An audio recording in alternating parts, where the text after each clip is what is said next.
Hello everyone and welcome to another video. Please like this video and subscribe to my channel. It really does make a difference and I promise to love you forever.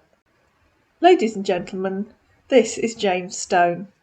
James Stone is the slow and steady type.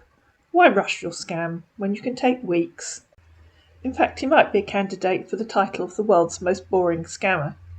This might be a very good time to go and get yourself a naughty indulgence. Get that chocolate bar or the ice cream you've been promising yourself and trying to avoid eating. James introduced himself to Celia. He told her that he lives in Los Angeles and that he's a taxi driver. Celia told him that she's an administrator for her local college and that she lives in Durham. "Are single?" he asked. "My husband died 2 years ago," she said. "He was a lot older than me." "I have a son, Dan," she said. "He lives in Australia with his girlfriend. What about you?" "OK," said, "I'm single too." And here comes that sob story. "I lost my wife in a car accident with my 5-year-old boy. And I also have a big shop I'm managing." "I'm so sorry about your wife and your son," said Celia. "That's so sad. My husband was a lot older than me. How do you have time to manage a shop if you're a taxi driver?" "Yes," he said, "I got my sister in there. She handles it." And then our man disappeared for a couple of weeks and came back and said, "Hello, dear. How are you doing?"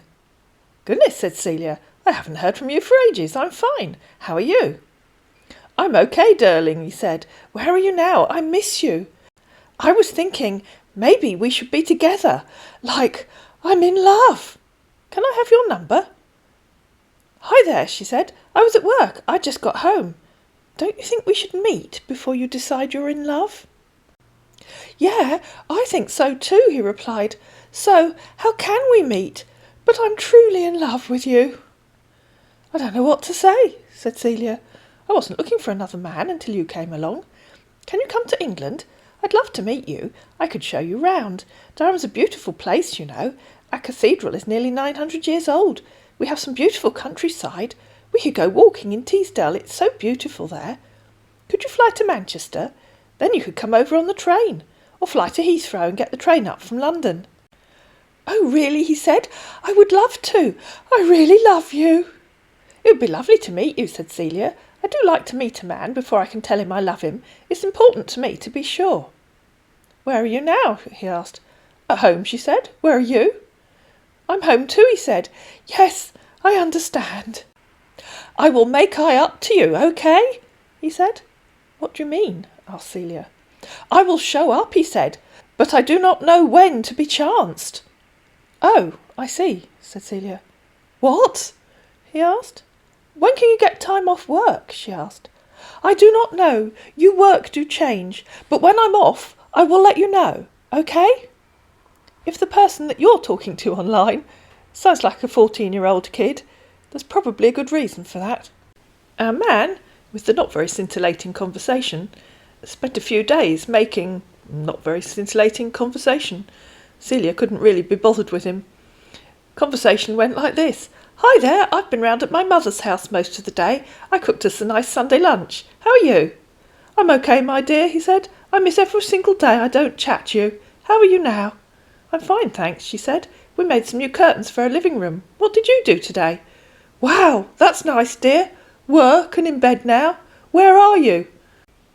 Followed by, "Hi, my sweetheart. How are you? I missed you today." "Oh dear," said Celia the next day. "We keep missing each other. I'm just having a quick tea break." "Wow, that's fantastic, dear." "A tea break is fantastic," she said. "Yes, dear. Hope you enjoyed it." "I'm good, my beautiful woman," he said at nearly midnight on Friday. "And you? How has your day been at work today? Hope you're back from work." "Good morning," she said the next day. "It was nearly midnight when you sent me that last message. I was asleep." "OK, darling," he said. "So how are you doing? How was your night? Hello, dear. How are you doing?" "Good morning," she said. "Have you thought any more about coming to Durham so we can meet?"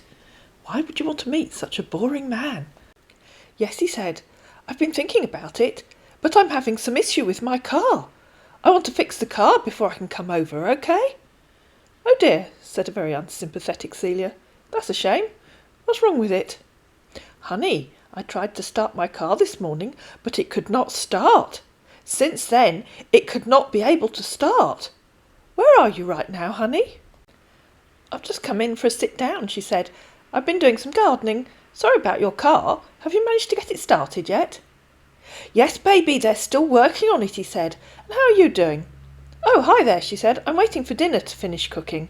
Can you work if the car doesn't start? Can you borrow one or hire one?"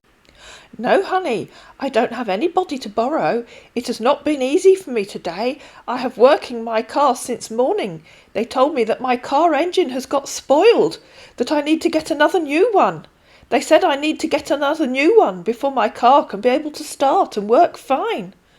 And then he's randomly sent 3 photos of himself, as you do. "I'm just at home," he said. "My car has made my day so sad." "Oh no," said Celia. "How awful for you. What will you do?" "Honey, my car is getting me confused." "Oh dear," she said. "They said that I need to buy a new engine. That's a lot of money for me." "Don't you have proper insurance to cover it as a taxi driver?" she said. "No, honey, the engine got spoiled." "That's awful for you," said Celia. "What will you do?" "Honey, I'm really confused in this, and I don't have much money in my bank. Amount of money they told me is much." "Have you asked the bank if they'll give you a loan?" asked Celia. "Yes, baby, I went and asked a loan in bank, but they have given me before. They refused to give me again. I only have $250 with me, and they said it's $500 to get a new engine." "Oh dear," said Celia. "Can a friend lend you $250? "Yes, honey, I have asked all my best friends, but they have not got paid till a month." "Oh dear," she said. "What will you do?" "I really wish if I have someone to help me in this, if I start using it to work, and I'll pay back." "I don't know what else to suggest," said our unsympathetic Celia. "Do you have any family that could lend you the money?" "This really shame to ask you for help, but I don't know what to do," he said. "My car is very impotent to me. I work with my car. I'm confused. My car just made my day sad." "Ah, how could I help you?" asked Celia. "This really shame to ask you for help. If I get my car, and I'll pay back immediately. Honey, I wish you could help me with some cash. If I get my car, I'll pay you back, honey." "Okay," she said. "I'm sure I can help. What do you need me to do?" "Honey, I need you to help me with $250. If I get my car back, I'll pay you back immediately." "Okay," she said. "What do you need me to do?" "Honey, I want you to borrow me $250. I think you've already said that, mate. "I'll pay back if I get my car." You've already said that too, mate. "Yes, but you have to tell me what I need to do," she said. "Okay, baby. Honey, you need to go to the store and get me a card I want to pay with." "Can't I just send the money to your bank account?" she said. "Thanks, honey. I'll pay with it. Why won't you go to the store, baby? That will be better." "Okay," she said, "if that's what you think is best." "Can't you buy one in your own shop?" she asked.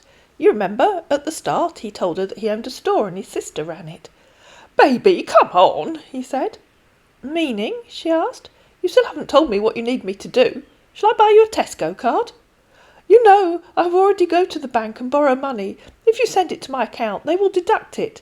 That's why I don't want you to send it from my account. You can send it to the mechanic account." "No, honey, buy me a Steam card." "Okay, I'll get one on my way to work tomorrow, if that's okay," she said. "Honey," he said, "you can send it to my mechanic account, so that I can get my car tomorrow and start my work. I really want it to be fixed today, honey." "How do I send a card to your account?" she said. "I mean the money, baby. You can send the money to my mechanic." "Oh, so you do want me to pay it into your bank account?" "No, babe. I want the mechanic to start working on the car so I can start work tomorrow, baby." "Make up your mind what you want me to do," she said. "You said send it to my mechanic account. Now you say not." "I'm going to work tomorrow morning," said an exasperated Celia. "Let's not take all day. Just tell me what you want me to do." "All I want you to do is for you to pay it into the mechanic account so he can start working on it. His name is Victor Felix." "Okay," she said. "Last chance. Tell me what to do or forget it. I'm not psychic." "True Western Union," he said. "You said a Steam card." She said, "Now you say Western Union." If you can't even decide how you need me to pay you, you can forget it. I haven't time to play games. Go ahead and get it, so that I'll start working with my car tomorrow and get back your money, baby. It's a card now, is it? She said. Yes, baby, it's a card. Get a Steam card. I'll send it to my daughter, since you apparently can't even be bothered to tell me what to do with the card when I've bought it, she said. Honey, I want to use it and pay to the mechanic. I'll go and cash it out, then the mechanic. I'll snap my car for you, and you're going to see how it is, he said, sending her a photograph of a car with the bonnet open. So you want me to put the card in the post and send it to you? Give me your address, she said. OK, he said. Hold on, I'm still there. I'll send you my address if I get home. Hello, dear, he said an hour later. Why aren't you talking to me? She said, I'm waiting for you to get home and send me your address. OK, he said. Text you soon. Dear, I'm back home. It's been a hard day for me today because of my car. He gave her an address. He said, that's my address, where I'm living. OK, she said. I'll post it to you there. It'll probably take a few days to arrive. Not sure how fast the post is with COVID, she said. No, don't do it that way, he said. So why did you give me your address then? She said. I told you before. Full instructions or forget it. So forget it. She actually said that to him a little bit earlier. I just missed that bit out. Why can't you just get the card? He asked. Why are you stressing me with this? Finally, he said, when you get it, scratch the card and take a picture and send it to me. Too late, she said. How many times have I asked? I'm sorry. I didn't understand, he said. I'm sorry. You didn't understand, said Celia. Go away. Why are you treating me this way? I was thinking a lot. I'm not doing too well, that's why. Goodbye, she said. You should understand me. I'm very sorry, my love. I can't live without you. I hope you found this video useful.